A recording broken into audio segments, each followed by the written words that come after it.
ආයිබෝවන් අද අපි කතා කරමු මේ කන්ටේනරයිසේෂන් සහ ඕකෙස්ට්‍රේෂන්ස් ගැන. ගොඩක් අය අතර කතා වෙන මාතෘකාවක් මේක. අපිට මේකට පදනම් වෙන්නේ SLIT එකේ විශාන් ජයසිංහ ආරච්චි කතිකාචාර්යතුමාගේ ඉදිරිපත් කිරීමක්. ඉතින් බලමු සරලව මේ සංකල්ප ටික තේරුම් ගන්න.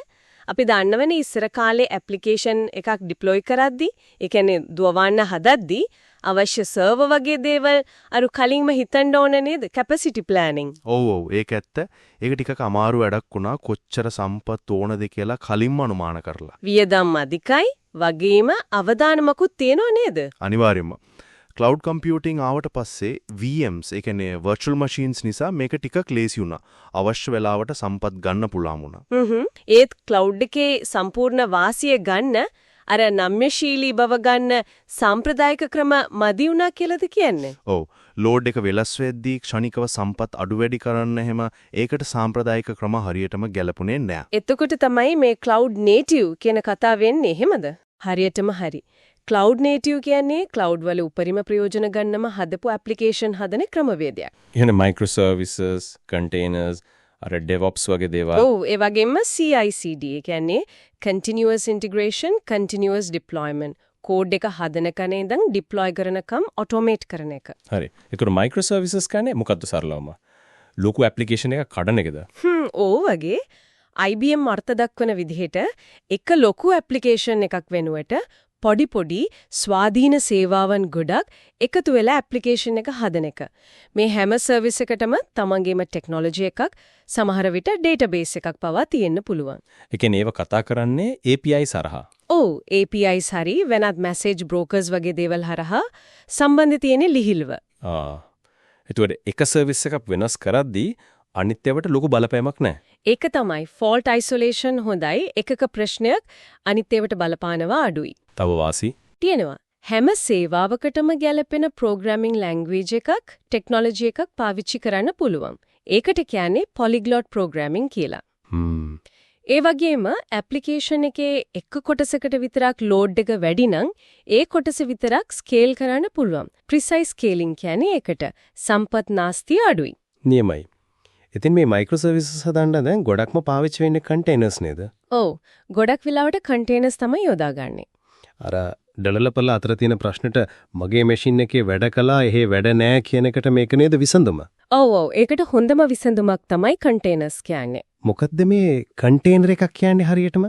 කන්ටේනරක් කියන්නේ software එකකට ඕන කරන හැම දෙයක්ම. ඒ කියන්නේ කෝඩ් එක, libraries, configuration files ඔක්කොම එකට බන්ඩල් කරපු පොඩි executable එකක් වගේ. වැදගත්ම දේ තමයි මේක ඕනම කම්පියුටර් එකක, ඕනම infrastructure එකක වෙනසක් නැතුව එකම විදිහට run වෙනවා. Write once, run anywhere වගේ. ඒ වගේ තමයි developer ට ලොකු විශ්වාසයක් තියන්න පුළුවන්. එතකොට මේ හැමෝම පටල ගන්න තැනක් virtual machines, ඒ කියන්නේ VMs සහ containers අතර වෙනස. හරි. VMs කියන්නේ hardware virtualization. භෞතික සර්වර් එකක් උඩ hypervisor එකක් run වෙලා ඒක උඩ සම්පූර්ණ අලුත් OS එකක් එක්කම වෙනම machine එකක් හදනවා. ඒ කියන්නේ හැම VM එකකටම තමන්ගේම OS එකක්. ඔව්. ඒක නිසා VMs ටිකක් ලොකුයි, start වෙන්න වෙලා යනවා, සම්පත් වැඩියෙන් ඕන. එතකොට containers. Containers කියන්නේ OS level virtualization. යටින් තියෙන host OS එකේ kernel එක, ඒ කියන්නේ OS එකේ හදවත වගේ කොටස, ඒක share කරගන්නවා containers ඔක්කොම. ඒ නිසා වෙනම OS එකක් ඕන නෑ හැම එකටම. නෑ. ඒක නිසා තමයි containers ගොඩක් පොඩි, සැහැල්ලුයි, වේගවත්, සම්පත් පාවිච්චි කරන්නෙත් අඩුවෙන්. අර Linux වල C groups, namespaces කියන concepts මේකට සම්බන්ධයි කියලාත් කියනෝ නේද? ඔව්. C groups වලින් තමයි container එකට වින CPU, memory වගේ සම්පත් සීමා කරන්නේ. resource management. namespaces වලින් කරන්නේ container එකට තමන්ගේම process list එකක්, network එකක් වගේ පේන විදිහට isolate කරන එක. process isolation. හරි තේරුණා. දැන් containers හදන්න ප්‍රමිතියක් වගේ තියෙන Docker නේද? ඔව්. Docker තමයි industry standard එක වෙලා තියෙන්නේ. Docker වලදී කොහොමද වෙන්නේ? Docker file එකක්? ඔව්, Docker file කියලා text file එකක් තියෙනවා. ඒකේ ලියන්නවා container එක හදන steps ටික. ඒකෙන් හදනවා Docker image එකක්. ඒක blueprint එක වගේ. ඊට පස්සේ ඒ image එකකින් containers run කරනවා. හරි. එක image එකකින් containers ඕන තරමක් හදන්න පුළුවන්. මේ images Docker Hub වගේ තැන්වල share කරගන්නත් පුළුවන්. හරි. දැන් containers තියෙනවා. application එක හදලා තියෙන්නේ micro services වලින්. ඒත් හිතන්නකෝ Google වගේ ලොකු system එකක මේ වගේ containers දහස් ගාණක් සමහරවට ලක්ෂ ගාණක් තියෙන්න පුළුවන්. මේවා ඔක්කොම manage කරන්නේ කොහොමද? අතින් කරන්න බෑනේ නේද? බෑ. අන්න එතනට තමයි container orchestration කියන කෙන්නේ. orchestration. ඒ කියන්නේ අර වාදක මණ්ඩලයක් වගේ. ඒ වගේ තමයි. orchestration කියන්නේ automation. අපිට configuration file එකකින් කියනවා අපිට containers ටික මෙහෙම තියෙන්න ඕනේ කියලා. desired state එක. Kubernetes වගේ orchestration tool එකක් ඒ state එක maintain කරනවා. ඒ කියන්නේ deployment, scaling, එකක් නැවතුනොත් ආයෙ start කරන එක, availability, performance බලා ගන්න එක මේ ඔක්කොම automate වෙනවා. Kubernetes.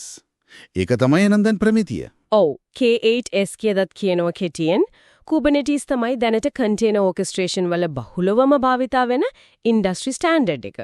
නියමයි.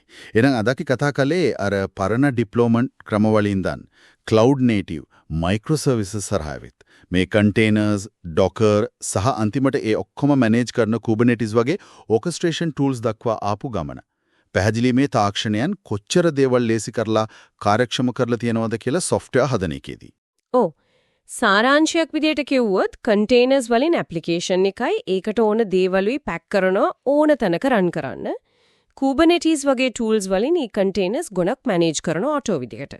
බොහොම ස්තුතියි මේ පැහැදිලි කිරීම වලට ගොඩක් දේවල් පැහැදිලි වුණා. අවසාන වශයෙන් අපිට තව හිතන්න දෙයක් ඉතුරු කරමු මේ microservices සහ containers කියන සංකල්ප ඩෙවලොපර් කෙනෙක්ගේ වැඩ කරන විදිහට කණ්ඩායමක් විදිහට software හදන process එකට කොහොම බලපෑමක් ඇති කරනවද කියලාද හිතෙන්නේ?